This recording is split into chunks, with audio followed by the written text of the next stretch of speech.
Good morning, everybody, and welcome to this webinar. Sorry, I was waiting a bit because I saw that the number of participants was increasing, which is a good sign. So thanks again for coming. This webinar is about thermal communities, and it has a specific focus on innovative financing and business models for this kind of communities. This is a webinar organized within the context of a European project, of a life-funded European project, which is called ConnectHeat. And this is the last one of our series of capacity building webinars. So it's number 3, let's say. It will last 1 hour and a half, and I will give you some basic information about the project now and some details also about the organization of the webinars. So first of all, my name is Riccardo Battisti. I work for the consultancy company Ambiente Italia, and together with my colleague Chiara Lazzari, we are coordinating the ConnectHeat project. As you can imagine, the main objective of this project is the main focus, let's say, is the energy community initiatives in the heating and cooling sector.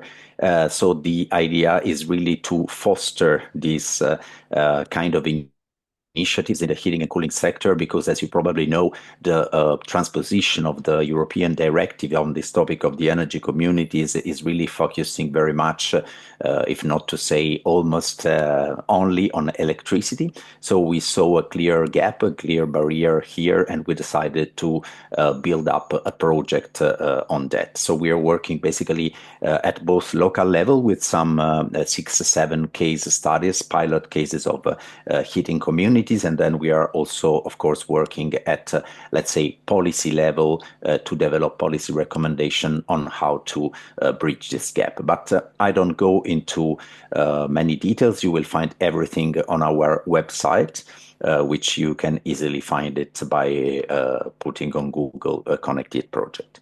Let me thank, of course, Euroheat and Power, which is our dissemination leading partner, let's say, for organizing also this webinar and for taking care of all the technical issues. By the way, about the technical points, you have for asking questions a Q&A box. I will keep track of all the questions, and I will ask then to the different speakers at the end when there will be a Q&A session. So if you want to address your question to a specific speaker, please also specify this in your question. The session is being recorded, and you will receive a follow-up email after the webinar with the link for the recording, and also, of course, to all the presentations that will be held today. And at the end of the webinar, you will be also asked to, and also in the follow-up email, to fill in a very simple and easy survey. Please help us by doing that, because it will take really a short time, and for us it's very important also to have feedback about our webinar. So just one more point. We already held 2 webinars. The first one was in cooperation with Build Up, so you can find it on the YouTube channel of Build Up initiative of the European Commission. And this was about, in general, about introducing the heating communities.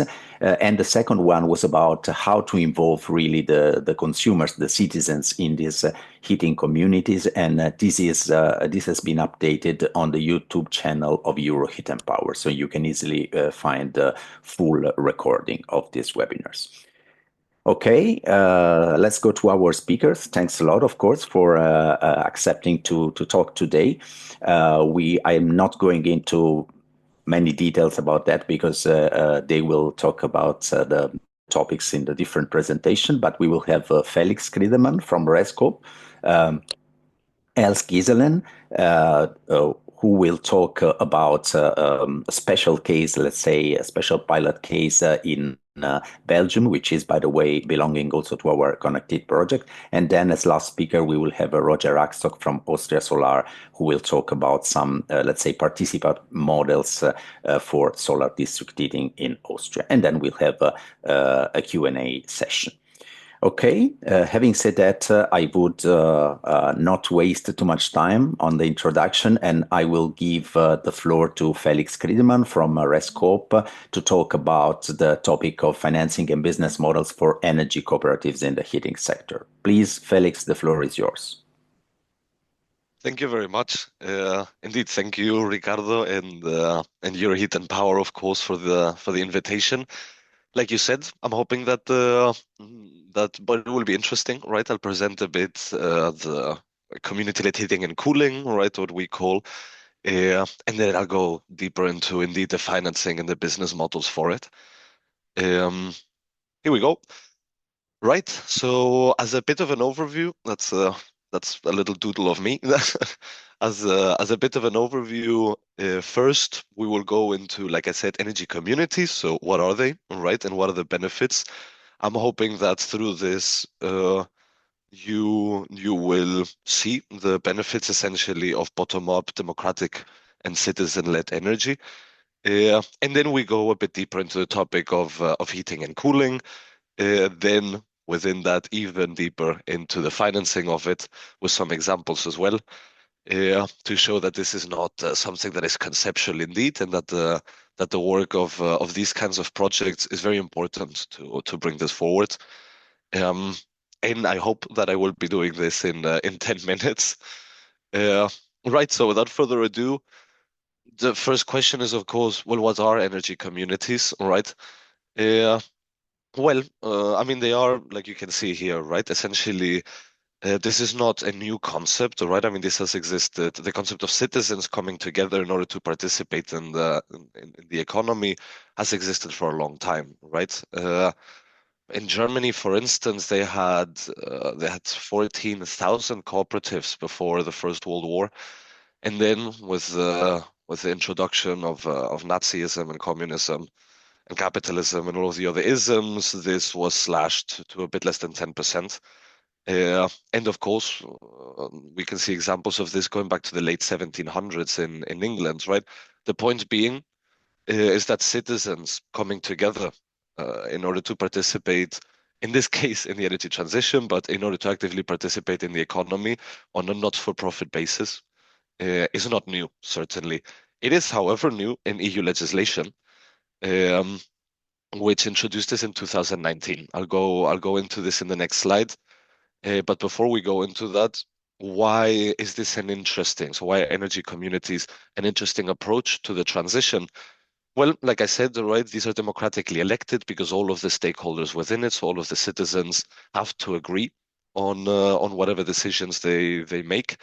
They are not for profit, they are transparent, all right, and they need to adapt to some principles, such as the principle of autonomy, to make sure that nobody has too much influence over the others within the decision making.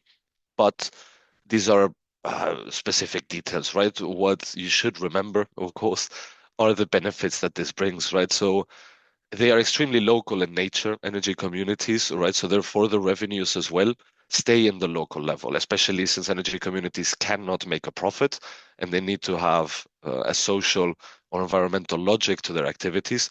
So that means that the benefits stay local, right? They are democratically owned, therefore the decision making is democratic, which, as you can imagine, leads to further ramifications for local democracy because they start talking about renewable energy, but soon enough they talk about how to remake their local community, right? So what renovations need to be done, for instance, what biodiversity projects. So essentially, it answers local problems. It answers local problems, right? Because who is better to know what you need in your neighborhood than your neighbors, right? Than you and your neighbors. Um, it contributes to public acceptance because of this democratic element, essentially. And of course, it aids as well to alleviate energy poverty because these are projects that are extremely inclusive, or they aim to be inclusive at least. So the idea is to bring people from different backgrounds into it. And of course, as you can imagine, helps with the uptake of renewable energy, right? Uh, from the legal perspective, this all started in 2019, right, with the introduction of the legal concept of energy communities in the Clean Energy for All Europeans package. However, we've gone a long way since then. And as you can see, there are a multitude. There's a number of new legislation that has been passed in the previous years, in the Fit for 55 package specifically, that basically expanded the scope of these activities to also cover heating and cooling, among others, right? You can do renovations, you can do offshore wind, energy sharing, PV, as Ricardo said. But we will focus here, of course, on community-led heating and cooling. Uh, so for the financing of community-led heating and cooling, which, as you can imagine, is essentially the decarbonization of heating done through an energy community and done by the citizens in collaboration, oftentimes, with the municipality and with the SMEs. They collaborate to different extents. So sometimes we can see that the municipality is a member of the energy community. Other times we see that they simply have a collaboration. Other times we see they are customers and producers of this heat, right? But at any rate, of course, citizens and municipality are natural allies, so it makes sense that they work together for this, right? Uh, right. So for the financing, it's extremely important to have a good business model for these projects, right? I mean, we're talking about projects that cost millions of euros that are long lasting. So you need to make sure that there's quality behind this work, right? And you need to make sure that it won't go bankrupt in a couple of years, right? So the most important thing is that you need to have a strong business model. In order to have this, there are several things that you need to take into account, of course, such as the costs. Makes sense, all right? So the capex and the opex costs. So essentially, the operational costs and the costs that you have at the beginning. You need to take into account what revenue you can potentially have from this, all right? Specifically or especially if we are talking about district heating, right? About citizen-owned district heating, it's very important. So this can come from loans, subsidies, or the resources from your members, right? So we do have cases where the energy community asks their members to see how much money they could contribute to this as an investment, and from then on, this adds, of course, to as a guarantee in order to get a loan, right? Um, Risk is very important to take into account, all right? You could run into the risk of an empty home. You could run into the risk of people not being able to pay their bills. So all of this needs to be taken into account in your business model. The heat losses as well, right? I mean, these are systems that sometimes do have losses that need to be quantified. So this is important as well as the return on capital, right? So the return on investment that you will have. Uh, More specifically within this, right? There's different phases, of course. Once you have the business plan, uh, there's different phases of the development of these projects, right? So you have the initial phase, you have the development of it, and then you have the realization. Uh, so the initial phase is when you have an idea together with your neighbors and municipality on what you want to do, right? And you want to bring it into reality, right? So mind you, the estimation of costs that we're adding here uh, are not the same all over the EU because, of course, the different prices across the different member states and different costs. This is based on the Netherlands, specifically these ones, on some cases in the Netherlands. So for the initial one, it's an estimated cost of 10,000 euros, right? In order to do the first technical analysis. So this money usually you can get from subsidies, right? Either municipal or regional subsidies, and from equity from other projects. So we do see sometimes that energy communities, like Ricardo was mentioning that they are active in the electricity sector, right? So sometimes they use these revenues that they make from the PV installations to reinvest into new projects such as these ones, right? Such as community-led heating and cooling. In the development phase, right, you can see that the cost shoots up already. So we are looking into the early millions. This usually we begin to see the financing institutions come in as a player, which are sometimes cooperative banks, right? But it can also be uh, non-cooperative banks. At any rate, subsidies are also quite a bit of a help here, as well as guarantees, right? Because it is difficult at the beginning of a project to get a loan. So guarantees in this case, municipal guarantees, for instance, like we can see in Denmark, are a big help for this, right? And then finally, we have the realization phase, all right, which is the installation of the pipes, all right, or the installation of the heat pump. And here, once again, of course, this is not the price for a heat pump, this is the price for district heating. So we can see that the cost shoots up once again, right? And here you need to do once again a blending of the different funding. Uh, like I mentioned before, a little advice, right, that we can see is that the governance structures is either fully citizen-owned with the cooperation of the municipality and the SMEs, or we can see as well, like I mentioned before, in co-ownership between the citizens and the public party. Uh, Now, what other financing do we have? Well, in terms of public funds, because as you can see, loans and subsidies are a major part of this, all right?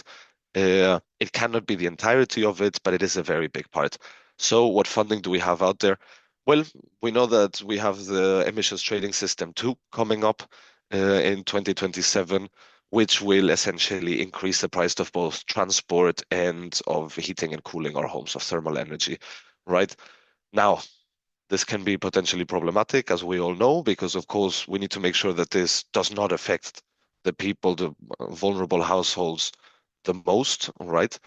So what do we do in this? Well, uh, the EU institutions came up with the Social Climate Fund, right? And the Social Climate Fund essentially takes some of the money of these ETS2 revenues and reinvests it in the social economy model that we are so proud of in Europe, right? So basically takes a bit of this money and reinvests it in order to make sure that the vulnerable are not left behind, all right? Now, part of the Social Climate Fund is eligible for energy communities. As you may remember, I was saying that they do help with alleviating energy poverty, right? So in this case, the Social Climate Fund is available for energy communities.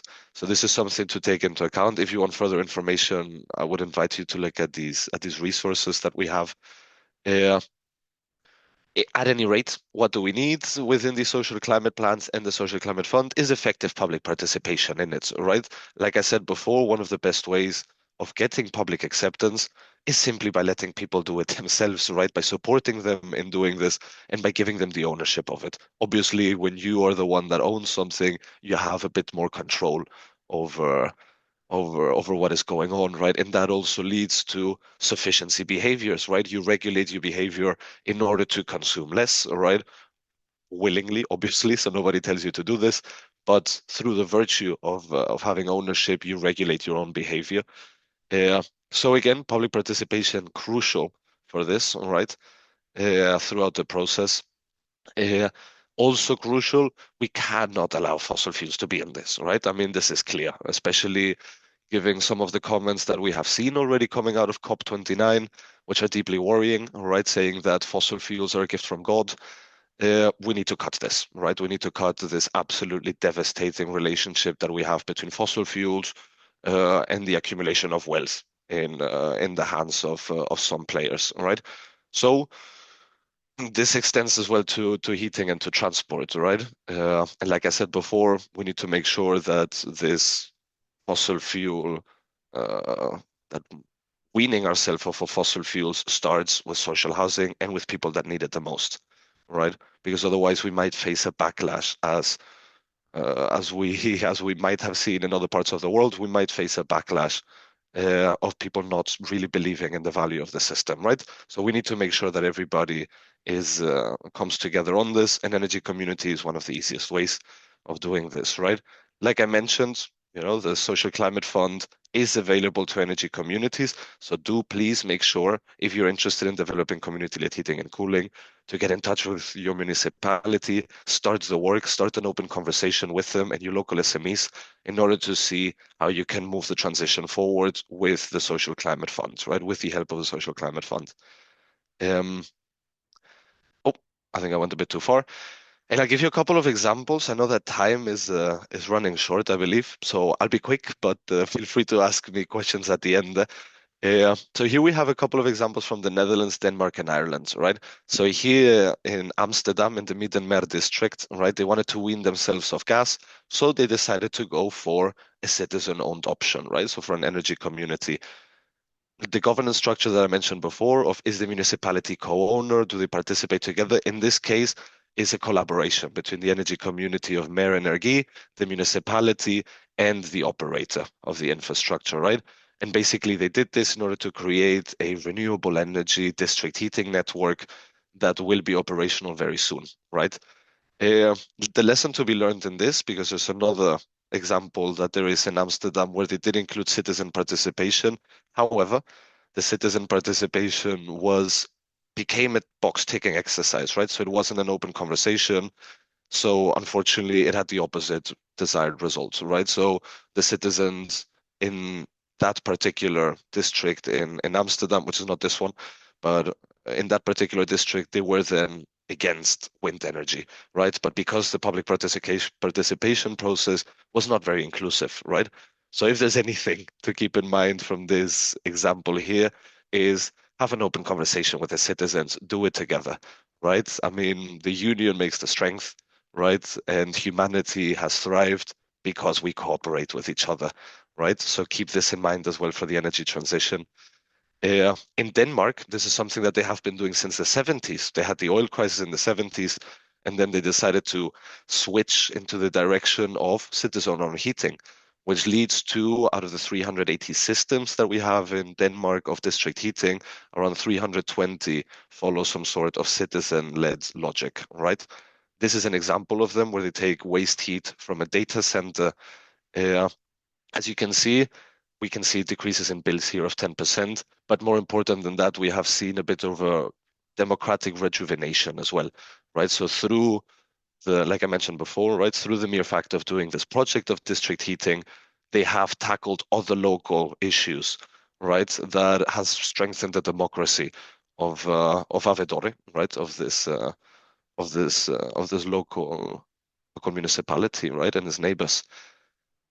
Now, I've given you two examples of district heating, but community-led heating and cooling is anything that is renewable, right? So I also wanted to give you an example of heat pumps. And here, the energy community Ecovision in Ireland, they do citizen-led renovations, right? So they try to get their homes to a B2 standard. While doing this, in many cases, they decide to also install a heat pump in these homes, right? And this is a particularly interesting example, I think, because it also shows how energy communities have the capacity to bring together different generations. So here we have the owner of the house, Maura, that before her house was running on fossil fuels. And thanks to Ecovision, right, thanks to this energy community, they were able to do a renovation and install a heat pump. And here she's joking with her grandson and explaining how the heat pump works, right? So again, it's a very heartwarming example, I think, because it not only shows the renewable energy aspect of the energy community, right, but the governance behind it, right? This logic of bringing everybody together under one roof. Um, and finally, an example in Belgium as well, which is in Ostend. So again, here they had experience before with PV and with wind, and they decided to reinvest these revenues into a district heating one that they did together with, where they got waste heat essentially from an SME. Uh, and you can see it here, right? So it's 9 kilometers long. Connected to it are 500 citizens, 25 SMEs, two hospitals, a big air conditioning manufacturer, and a municipal building. Because all of this started because the municipality wanted to get rid of gas. So the energy community Bovang went to them and they said, well, let's do it together, right? Let's see what we can do here. It took them 7 years, mostly because of the permitting processes, which are a bit of an issue. But once that is done, right, the construction and the administration in itself is 2 to 3 years. So relatively short period of time, right, to build this. Uh, so this is another example in Belgium, right? Then we have Pittem as well, which is geothermal. So instead of using waste heat here, they created 94 boreholes under a football field in Pittem, right? And they basically fed this energy into psychiatric hospital, right? And they're planning on expanding this to the hospital buildings around it. With that in mind, because I think I'm out of time already, I know that this is a lot of information, right? And it's difficult to digest, especially at 10 in the morning. So to make it easier as well, we have created at Rescope these digital guidelines that basically are designed to help energy communities and citizens, right, to start these type of community-led heating and cooling projects from the beginning, from the elements that you need to create the energy community, all the way until the realization of the heating and cooling project, right? So we hope that these, which will be an evolving thing, that we keep adding more pictures and examples and information as we receive it.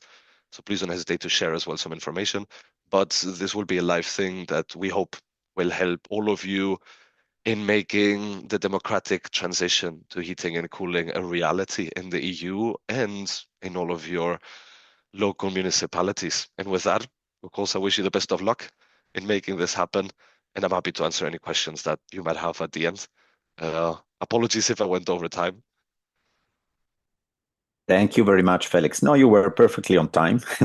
And thanks a lot, really, for the great amount of information. But I think it's also okay to give some hints that then the people could go deeper and analyze. Let's say, if I have to simplify really very much, I would say that you just show that it's not easy, of course, to finance this kind of initiative, but it's doable. I mean, you have several instruments, and especially when you have a strong approach for citizen participation, then you can access several financing instruments, let's say. So I think it's very interesting. I personally, I have a lot of questions, but I will keep them for the final session. And I hope, of course, also the participants, I saw that there are really a lot of participants. So if you want again to start asking questions, you can do it directly now, also during the following presentation, and I will keep track of that. So thanks again, Felix.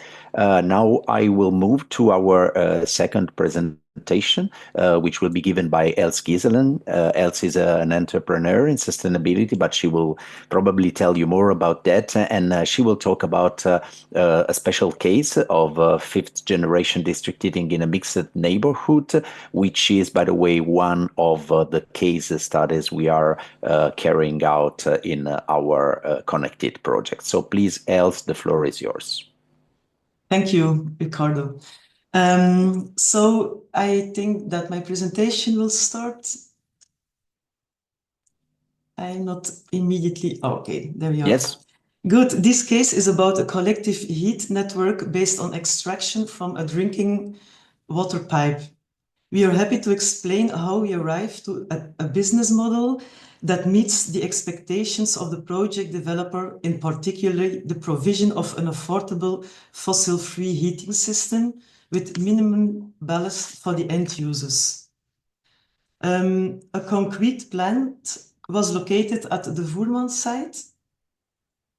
It's not changing, I'm not sure. Okay. Now it's changing. It's a bit slow, so don't worry about that. Just press and trust it. Earlier. Okay. Okay. So a concrete plant was located at the Voerman site. Leidal was able to weave this brownfield for redevelopment to residential and commercial with attention to softening.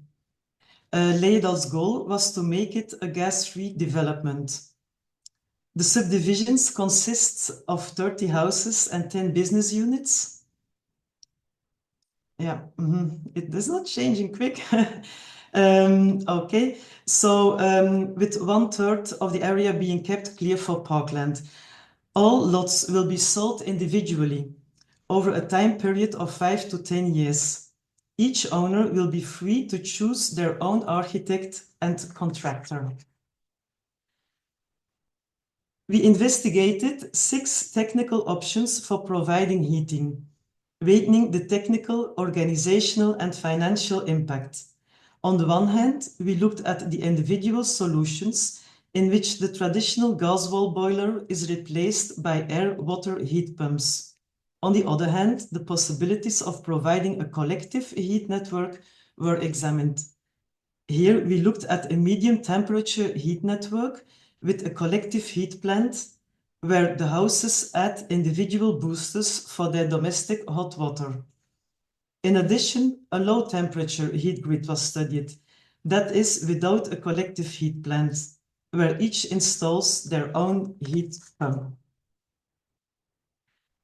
During the research phase, however, a unique opportunity presented itself to use a drinking water pipeline as a source. The pipeline runs right across the project.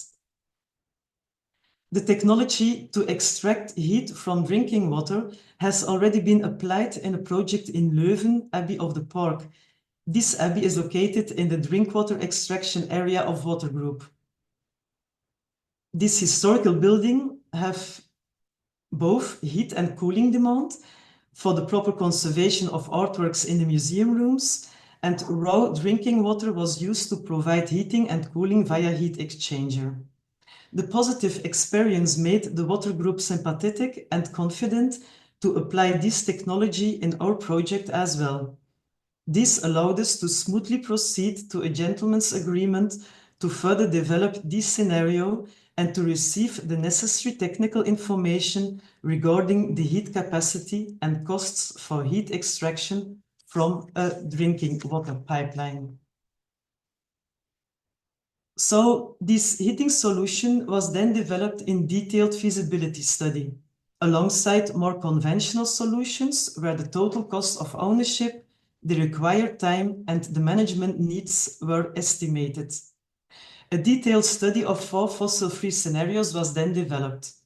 The first scenario consists of each end user installing an individual heat pump and drilling geothermal wells. The second scenario involves a collective low-temperature heat network at about 12 degrees. Either a collective biofeld or the drinking water pipeline is used as a heat source. The end user then installs also individual heat pumps. And the third scenario consists of a higher temperature collective heat grid. Their temperature of 4 degrees is offered via a collective heat pump, and the end user only needs a booster to provide domestic hot water if he needs that.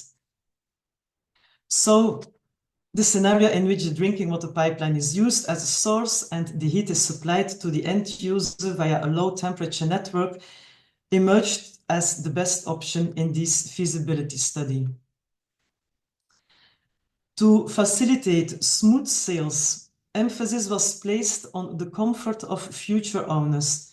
With the system, the end user retains the freedom to choose the type and capacity of the heat pump and benefits from increased efficiency due to the continuous source being provided. The collective investment was just feasible within an intended time frame for the development. There was a time constraint as European subsidies needed to be utilized. The procurement and implementation of a geothermal field may be too time-consuming. Also, with a geothermal field, a fairly accurate knowledge of consumption profiles is required to avoid depletion. This limitation does not apply with using the drinking water pipeline as a source. So this technique is future-proof, enabling very efficient energy use, and when we link electricity consumption to CO2 emissions, the low-temperature network performs better than continuously pumping water at high temperatures. So as soon as collective approach is taken, an organizational management model becomes necessary. Efforts were therefore made to design this model as simply as possible. On the next slide, you see the heating network, thus consisting of a primary circuit in which heat is extracted from the pipeline water through a heat exchanger. The secondary circuit is a closed system that extends across the entire site from which both heat and cooling can be drawn. The water group states that the temperature in the drinking water pipeline must not exchange by more than 4 degrees. The aim is to supply the heating network at 12 to 15 degrees. And here in the next slide, we see a picture of the work in progress of the bypass of the water pipeline. We were indeed just in time for the Interreg subsidies. So to develop the exploitation model, we initially made an agreement with Water Group. The available capacity was estimated based on the flow predictions in the drinking water pipe and assuming a maximum permitted temperature change of 4 degrees. A long-term agreement was needed. This has been set at least 30 years with a periodic evaluation and possibility of extension. The heat exchanger remains under the management of Water Group, and ownership, an easement will be concluded for the zone where this heat exchanger is provided as soon as the construction has been realized. So after the project's subdivision plan was finalized, the heating network was designed. Each pilot will be provided with a connection and will be subject to a mandatory connection requirement. The costs for constructing this heating network will be covered upfront and included in the purchase price of each pilot. This was about 300,000 euro. The management and maintenance cost will include a fee of water group and minimal energy expenses for lighting and measurement equipment in the heating room. These costs will be shared collectively based on an allocation factor according to the heating capacity each plot is allowed to use. This capacity was calculated based on the anticipated residential and commercial surfaces areas, considering the non-simultaneous usage by homes and businesses. The sales dossier will inform prospective owners about their connection obligation and costs, available heating capacity, and management details. Management will be handled by the property manager, who will rely on a framework contract with a technician. The property management role will include coordinating connections, maintaining contact with water group, and billing minimal energy costs of the heating room.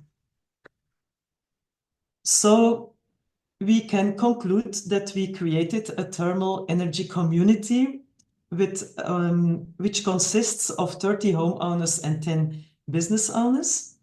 This mini heating network requires minimum management and does not require billing based on usage. This approach allowed it to be easily integrated into the traditional structure of owner association, avoiding the overhead costs that would make management significantly more expensive if handled by third parties such as ESCOs. Each new owner does automatically and effortlessly become a member of this thermal energy community, which has been well prepared by the developer Leedal. So thank you for your attention, and if there are questions, you're welcome.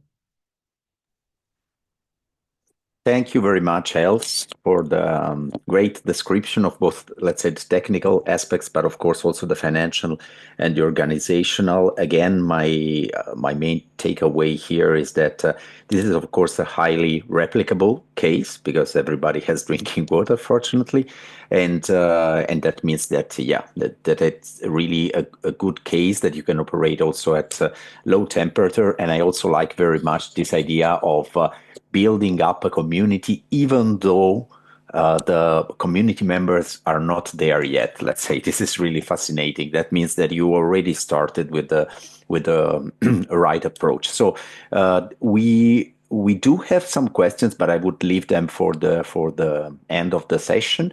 So I would now give the floor. I think Roger just joined the webinar. Hello, Roger.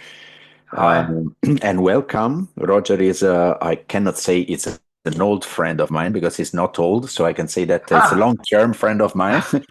Very We kind. used to work together in the solar thermal sector, and he's still there.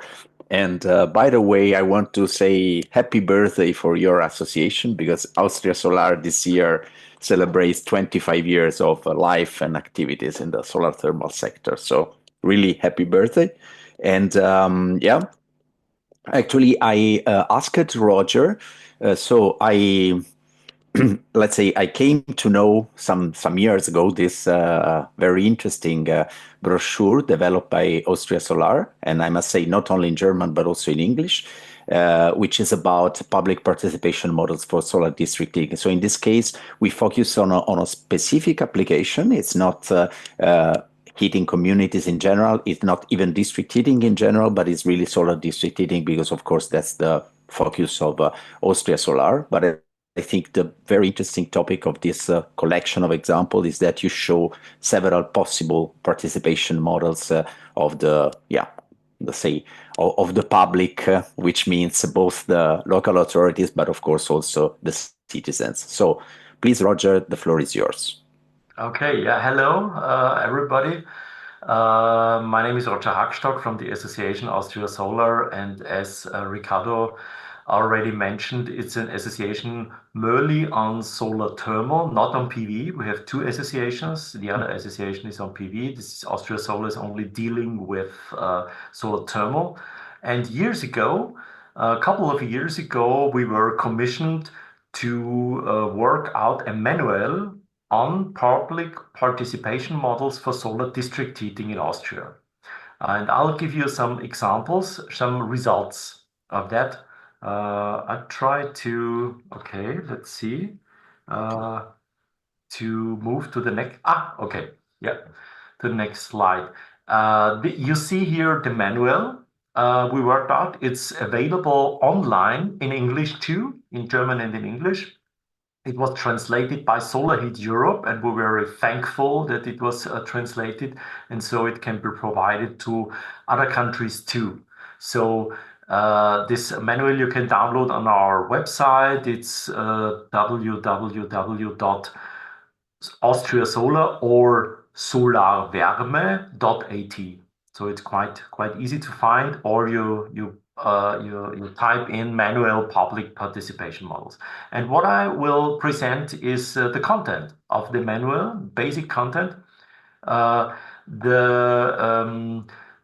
basic condition is on solar district heating that in Austria, sun provides cheap heat around 5 to 7 cents per kilowatt hour at installations larger than, let's say, 5,000 square meters of area or 4 megawatt heat power of heat. Public participation is very popular, as we see with photovoltaics and wind parks. And we wanted also to utilize that for solar district heating. And solar heat has the advantage, it reduces part load operation of the boiler in summer of the heating network. And it has a high market potential. The high market potential, I'll go to next, yeah, right. The high market potential, we tried to find out in the case of Austria. We have around 2,100. It's a couple of years old, the numbers, but it's around the same amount today as today. So let's say 2,200 biomass heating plants. We were focusing on biomass heating plants in Austria because we have a lot of them. They are the dominating district heating technology in Austria. So biomass heating plants, 2,200, and 1,000, let's say 1,600, 1,700 today are also operated in summer. So this is a precondition that they are operated also in summer because then we can use them to integrate solar thermal energy. So this is a quite remarkable market potential, 1,600 biomass heating plants with summer operation when you know that only 2 dozens of these plants are equipped with solar thermal district heating installations yet. So there's a big untapped market potential. So the next slide is let's see, next slide. Okay. So we were screening different possible public participation models in a workshop and with experts to find out the most suitable participation models for public financing of solar thermal district heating. You see from civil law partnership over cooperative crowdfunding, silent partnership to alternative forms of loan and so on. We find out that it makes sense to focus on 3 of them, to pick 3 of them, and to say, because they are most suitable for public financing of solar thermal. That's either to run the installation as a limited liability company, or in the form of a cooperative, or by an alternative form of loans. And I'll give you some examples to illustrate what is behind these models or how they can be realized in real life. Okay. So let's start with the loans. This is an example in Austria, located in Graz. And there is this solar investment. There is the construction of a large solar thermal system. And with 355 private investors, yeah, with a minimum share of 500 euros per investor. And these 355 people, they put a sum of 2.5 million euros on the table. And the runtime was 5 years. And over 5 years, every one of them got an annual interest rate at 4% on the loan amount. And so this was part of the financing of the total investment. The total investment was higher. It was not 100% financed by these loans, by this public participation, but only, I think, I'm not really sure. I think 1/3 or 1/4 of the total investment was around that, financed by the public participation model. And even one of these 355 private investors was myself, because I was very curious to find out how this investment is going in practice, and the best way to find out is to invest, and I did. And I realized I received the annual interest rates over the years, in these 5 years. So this is a viable investment possibility. So this is there are in photovoltaics and also in wind parks. This is a very common public participation model, and it's also applied here for solar thermal district heating. Another participation model is sale and lease back. This is an example of Salzburg with a solar system. This is a biomass heating plant, and on the roof you can see the roof was totally equipped, covered with solar thermal collectors, 540 kilowatt. That means 772 square meters. And the annual yield is around 280 megawatt hours, so that's quite a lot.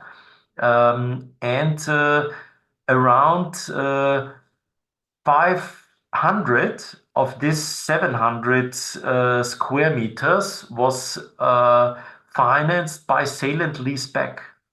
There is also a 3.5 megawatt wood chip boiler, and it was constructed in the year 2010. So it's already 14 years ago. And it's interesting that the strategy was that about 130 private and municipal investors are customers in the 130 customers in the district heating network were the investors. So it was also a customer binding program, you could say, and they could buy one square meter of collector area for 300 euro. So they bought the collector area, and the total investment was 100 of all 130 private customer investors, was the total investment was 160,000 euro over 15 years. So it ends next year. Yeah, 14 years already had passed, and it's interesting that it was leased back from the operator of the heating plant. So the people, they get each year, on the end of the year, a heat voucher of 350 kilowatt hour per square meter collector that is credited to the heating bill. That is subtracted from the heating bill annually. And so the people get annually over the last 14 years their money back, yeah, because they bought the collectors, and the operator leased them back. And after 15 years, next years, there will be the decision if they expand the model to another 5, 10, 15 years. It's not decided yet. Or the ownership goes back to the operator of the heating plant. That might be the most likely solution, but it's not decided yet. So this is we have two sale and leaseback examples already in Austria. This is one. We have a much larger one in Carinthia with 5,000 square meters of collector area, where also 350 people or so, I think, bought shares of the collectors, and the operator leased the collectors back from these customers. In this case, I'm also one of the investors, so that I realized how sale and leaseback works in practice in the Corinthian case. And I received the leasing rate each year since it's 3 years, 2 years, 3 years already, and it works perfectly. So another possibility is by cooperative. This is an example by a district heating cooperative, customer cooperative, because for solar thermal systems there is yet no example for cooperatives in Austria, but in the preparation of this manual, the experts and the group we worked with were convinced it would be a suitable participation model also for solar thermal, but yet there is no consumer cooperative on solar thermal in place. But this is an example very common in Austria. So half of the 2,200 biomass heating plants is organized as customer cooperative in Austria. So at least half. Yeah. And in this case, you have a straw-fired boiler, a wood chip boiler, and an oil boiler for peak load, which is hardly in operation. The year of construction is in this case 2013, so it's already more than 10 years ago. And they have 385 members. These are the district heating customers with a minimum share of 364 euro. And a minimum holding period of 10 years. And the sum of total investment was 6.5 million, and this works since 11 years, and perfectly it works 100-fold in Austria since decades. So that's a very popular model in Austria. And the last one is participation by limited liability company. This is an example in Graz. And there only 4 shareholders are formed the limited liability company. In this case, this was a larger solar thermal installation, as you can see, with almost 2,500 square meters or 1.7 megawatt thermal capacity and almost 1 gigawatt annual thermal yield. Constructed many years ago, 2007, and it's still in operation. So it's almost 20 years now. And the minimum share was the shareholders' capital investment. So in total, the 4 shareholders invested 1.1 million euro. And there was normally you have a disbursement. So you get money out of the of your shareholders amount, shareholders part, but the 4 shareholders decided to pay no disbursement so far. The profits all had been reinvested in other installations, and after 25 years, the ownership goes to the owners of the apartment. So this will be in the year 2032.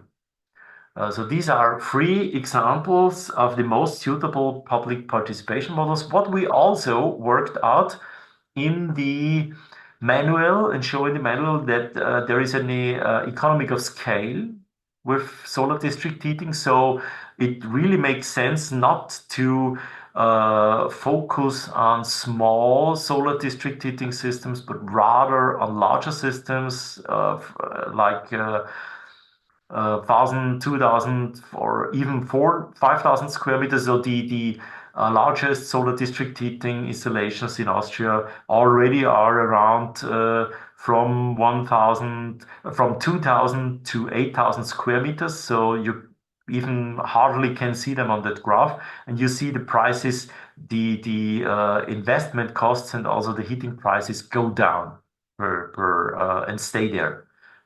So you per kilowatt hour. So these are the cases where you can produce heat today in Austria in solar district heating systems from 5,000 square meters upwards with 4 to 7 cents per kilowatt hour, or even 4 to 5 cents per kilowatt hour in practice. And there are some technical requirements that have to be considered in the planning or in the decision for a solar district heating, or are relevant for the yield of crucial for the yield of a solar district heating system. The return flow temperature should not exceed 45 to 55 degrees. It can exceed, often it exceeds, but that reduces the yield. So for the optimal yield, it should not exceed this range of 45 to 55 degrees, which is very common in Denmark. It's not so common in Germany and Austria. They are much higher often. The technical possibilities should exist to automatically turn off the biomass boiler, or to put it in standby in summer, so that there is no there are no people necessary to go there and switch on and switch off, because that costs money. And there should also be a buffer storage with a sufficient capacity. So all of the installations I showed you have a buffer storages of dozens to hundreds cubic meters of hot water. And the solar system should be dimensioned to replace the boiler in summer, so to avoid that the boiler is switched on and off many times in summer, because that reduces the efficiency of the whole system. And it also needs, as we see above, the automatically turn on and off of the biomass boiler, because otherwise you need really staff for that, and that costs money.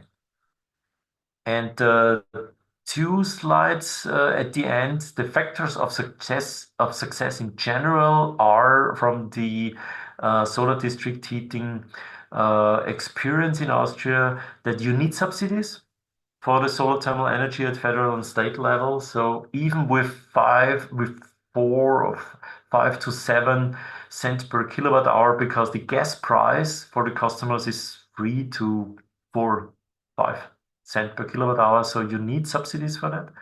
You need a land availability where it's located close to the boiler site, and also affordable at an affordable price. It's also the type of energy source to be substituted is relevant. Is it fossil? Is it non-fossil? What is the price? Is there a need for a relevant summer load? So if it doesn't run in summer, so then the addition of a solar district heating installation is not favored.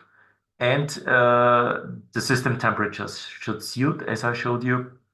And you need really strong partnerships, and you need that. All of them, they tell us you have to keep at it really hard, stubbornly. Yeah.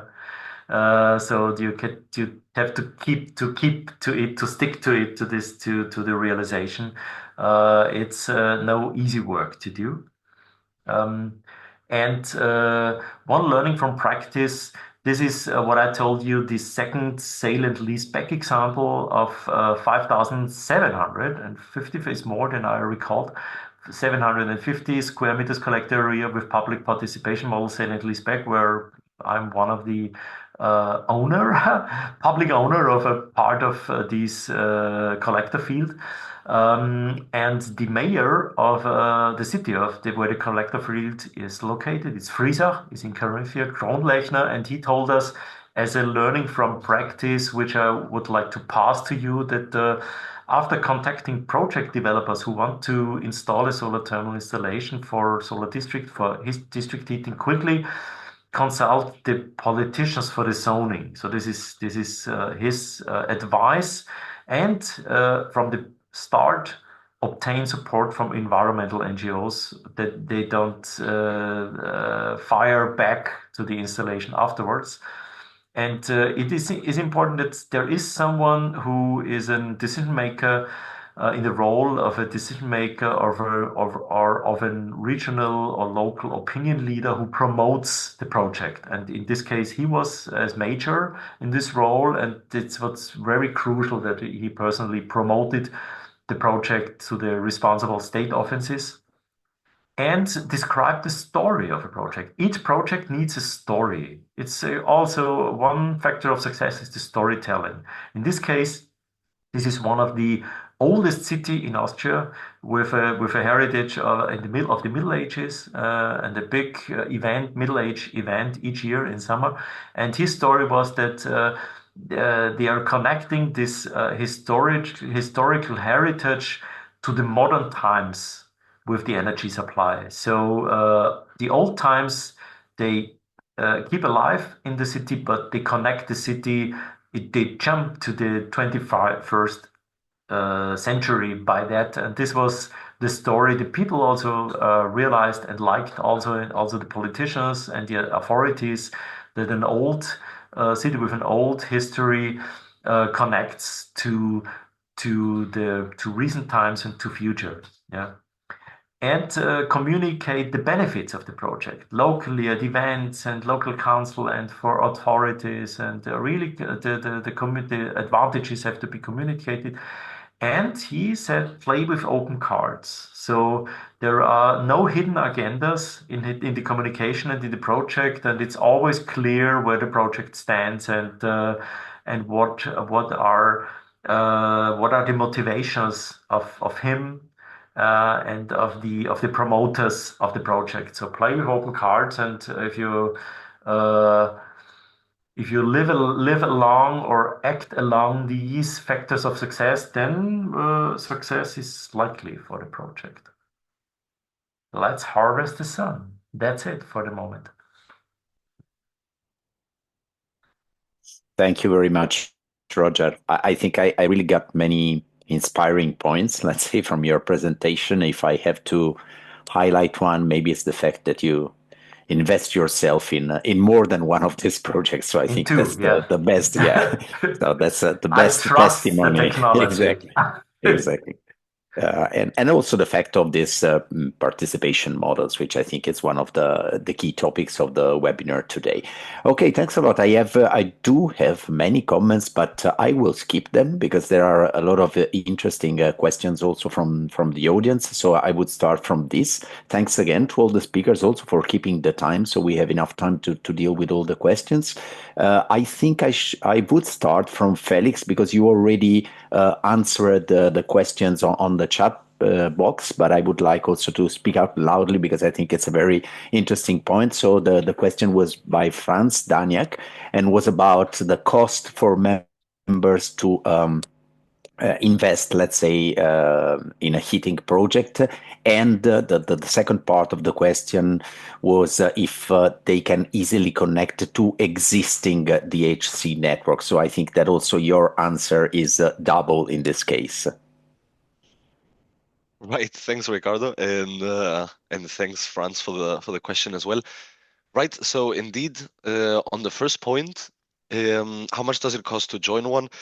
I mean, there is, of course, connection costs, right, to connecting to the. I mean, in the case of district heating, to connect to the network. So that is that to take into account. Beyond that, there's not really anything that you need to pay, right? I mean, you need to pay the membership fees, like we need to pay for electricity bills and all of that, right? So you need to pay your bills, you need to pay your membership fees. Beyond that, any contribution is really voluntary. That being said, like we said during the presentation, it does help quite a bit if there is participation from the members, right? Because, like we said before, it does add a bit more money to the project, but beyond that, it can be used as a guarantee in order to get loans, right? Also very important with all of this, right, which is something that we have heard from our members a lot, which is that you're dealing with citizens' money, right? So you have to be extremely careful, you have to be transparent, and you have to be responsible, right? Because these are people's savings. So this is only to take into account. On the connecting to existing networks, I mean, what makes the energy community different from other market actors, right? Like, for instance, traditional market actors that have district heating is the ownership element of it, right? The fact that it is bottom up, right? And citizen owned. So in that sense, I don't see why you could not connect to an existing network, but that would mean that the ownership of the network will have to change, which seems unlikely. Not impossible, but it seems unlikely. So the easiest thing is, of course, to either buy the network from somebody else already as an energy community or to develop your own. Thanks again, Felix. Sorry for asking you to repeat the answer, but I think it was very interesting also for the other participants. Okay, so I would move now to else. There was actually there are two questions from Monica Krasteva. One is if did you have to face any additional costs for using this drinking water, for example, for extracting or redirecting, and if the water can still be used as drinking water after passing through the heat exchanger. So does your project affect somehow the drinking water pipes? No, there are two flows, the primer circuit and the second, so there is never contact between both. It's just the flow of the drinking water, a bypass of the drinking water pipe that's going to a heat exchange, and there the exchange is made. So there is no contact, and so there are no costs. And the second question was about the 4 degrees of difference. That was a drinking water company that asked us not to make bigger difference in temperature. So they don't want the drinking water to get very cool. The problem would be that it would freeze. And for salmonella and all kinds of quality reasons, they do not want that exchange of 4 degrees. But as we only put by a bypass the flow and the exchange, normally the 4 degrees will not really be a problem. Okay, thanks. And okay, thanks for the answers. I think I would move to Roger. I also have two questions for you. One is the first one is from my colleague Chiara Lazzari. So you were showing this different possible participation models that you have in your brochure, but then you picked up some of them. And you said that, let's say, these were the most suitable. And from these ones, crowdfunding, for example, was excluded. So I guess Chiara's curiosity is also for the fact that we try to analyze also crowdfunding in our connected projects. So she was curious, why do you think crowdfunding is not suitable or is not the best model, let's say, for solar district heating? Yeah. In the discussion, the expert said that they see only a small potential of people that pay for the installation of a solar district heating system just for the good, just to crowdfunding, just because it's a good thing, yeah, without any benefit for them, or if it's a benefit, then it is a loan model. Yeah. So it's if crowdfunding where you don't get your money back, or what is the advance? What is the benefit of someone in putting spending money on a crowdfunding system to a solar thermal district heating installations? What is the benefit? And we didn't really find an answer, and so they excluded it and said, well, the most clear system than is the loan. So the discussion was in this direction. Okay, thank you. So let's say that basically the answer could be that crowdfunding could be suitable when there is a sort of what they call technically rewarding in the crowdfunding. So it should not be just an investment for the sake of investing in something, but maybe there should be some sort of rewarding for the users. Okay, thanks a lot. And the second question is again by Franz Daniak, and it's basically what happens, because you showed in these models that there are some, of course, contract duration for the agreements between the different actors. What usually happens? So what are the possible options after the contract is expiring, after this first model is expiring? Yeah, for instance, sale and lease back is that in this case it goes over 15 years, if I recall, and after 5 years, I've already received 10% of my investment back. Yeah, and after the end of the contract time, I'll have all my investment, including interest rate, back. So he bought it back, yeah, the operator of the system, and so basically he owns it, and he can decide if either now he owns it, yeah. So it goes. This is also formulated in the contract, or we expand the contract with another agreement which is not already done, which I'm not sure how that would look like because we invested already. Possibly there is I'll get not all the money back during the contract time,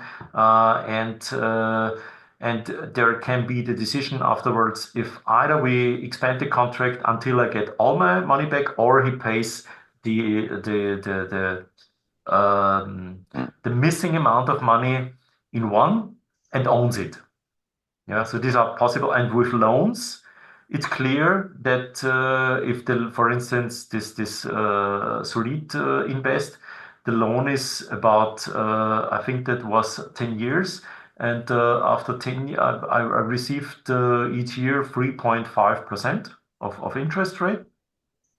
And after the duration time, I get all my invested money back and had plus the annual interest rate I received during the years.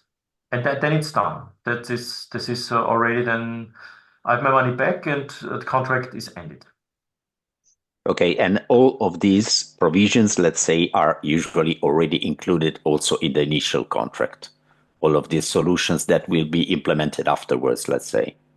In the loan case, there is no afterwards. Okay. It's like if you get a loan from the bank, then you pay back your loan, and if it's paid then back, it's over. Yeah. It's over, right? And it's the same. It's the same system. And in this case, we are the bank, because we give a loan to the investor. And with the sale and lease back, there is also the regular case is fixed in the contract. So what is at the end of the contract duration, what happens, that is fixed in the contract, and there is also no changing. There is possible expansion is possible, but basically the contract ends in the last year with defined conditions. Okay. That's also in the initial contract. Yeah, that's formulated. Yeah. Thanks a lot. And I think that many of these things are also reported in the brochure, again, in the manual. Yeah. So I invite you there really are also to, legal exactly. hints, right? There are tables with all the legal details that have to be considered for each model. Yeah. Yeah, so I really invite you to look for this. It's very easy. If you put the title in Google, you find immediately the manual and you can download it. Okay, thanks again. Now I move to another question, which is about, is from Roberto Barella. By the way, nice to meet you here again.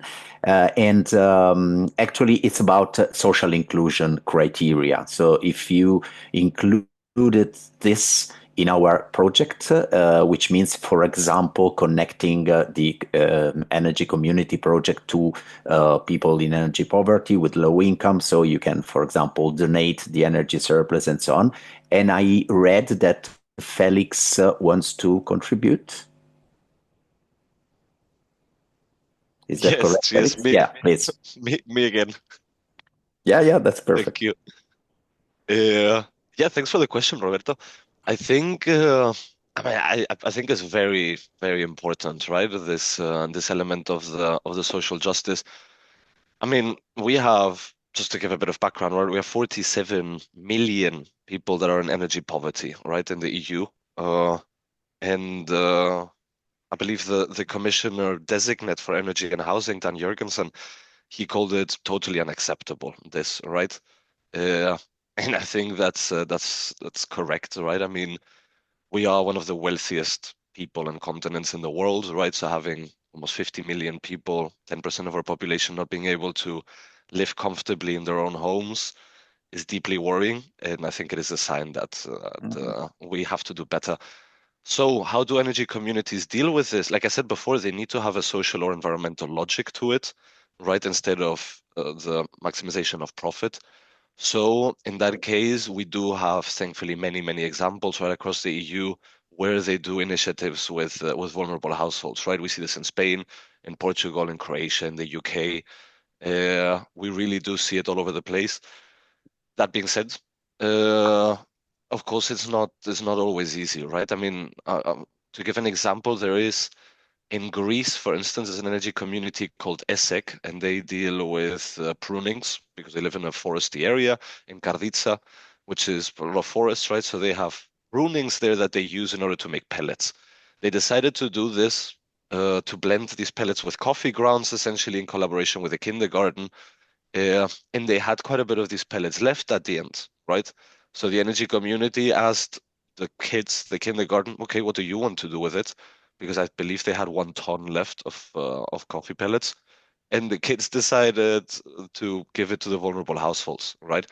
And that's what they did. Of course, there's elements of privacy in this, so the municipality had to be the one that gives these pellets, right? But again, this was done through a collaboration with the municipality, right? And is an example of something that you can do directly for vulnerable households. We have examples as well of energy sharing, like you said, Roberto, right? Where you share the energy with the vulnerable people.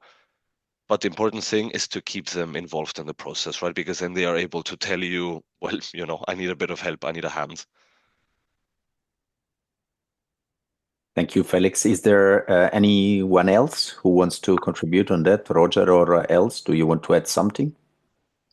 When I can add something, I mean, when we are talking about public participation models, we are talking about the sensible forms of investment possibilities. And if you have no money, then a public participation model is of no use for you.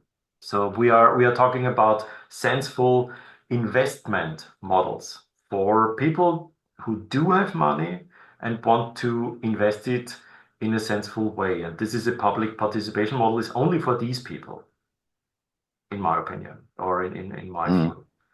No, that's clear. And then, of course, the owner, among brackets, of the business model can decide whether you also want to include this social inclusion criteria, and that means reserve part of the budget, for example, for addressing also this social inclusion criteria. That's clear. For instance, yeah. Okay, thanks a lot. If there are no other contributions, but again, the speakers, please, if you want to contribute to some of the questions, these are quite open questions, so please ask, or more than ask, answer, let's say. Then we have another question from Giuseppe Dino. Again, ciao Giuseppe also, and thanks for joining. And this was also a question posed in the previous webinar, because it's quite an important topic from a technical, but also, of course, from an investment, from a financing point of view, because this addresses a point which is always a bit on the edge, which is into the houses, let's say. So if you go for a low temperature district heating grid, for example, in your participation, in your heating community, then you have to, and this, of course, for increasing the rate of renewables that you have and to make the grid more efficient and so on. And then you could probably need to to replace, let's say, the heating system in the house. So, for example, replace radiators with fan coils or heating floors and so on. Did you consider this problem in the investment plans, and how is this? How can be addressed? Because sometimes it's the final users who should do this investment, or is the developer of the project, let's say, or the cooperative or whatever, doing this investment? Honestly, this is quite a tough question and a complex question. So I would like to hear from you if you have some thoughts on that. Well, I think it's a different project when it's about renovation or about new buildings. So our project was about new buildings, so we can organize the end elements to be able to use low temperature. But for renovation, in our neighborhood, we have the renovation coaches who first look to the houses, what the total cost is to let them get fossil free. And in bigger projects, they really look to also have a collective heating for the low temperature to 40 degrees to get into the houses.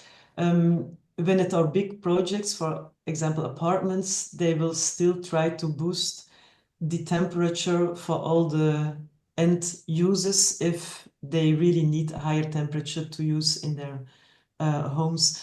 But the thing is also that you can use your floor heating or your end elements at lower temperature than normally is thought about. So what we say is try to use your boiler at 50 degrees or lower and look what happens in your house. Are you still getting warm? It goes slower, but in a lot of cases, you can also warm up with lower temperatures. But as a project development, you really have to look to those possibilities. So there are solutions and they should be considered. Yeah.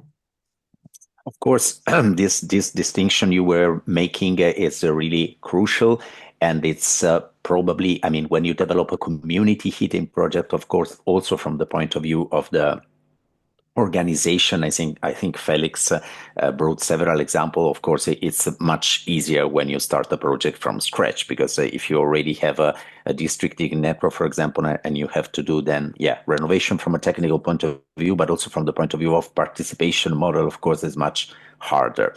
But I was curious, do you think also else if that it's possible, for example, I'm very interested in this concept of the renovation coach.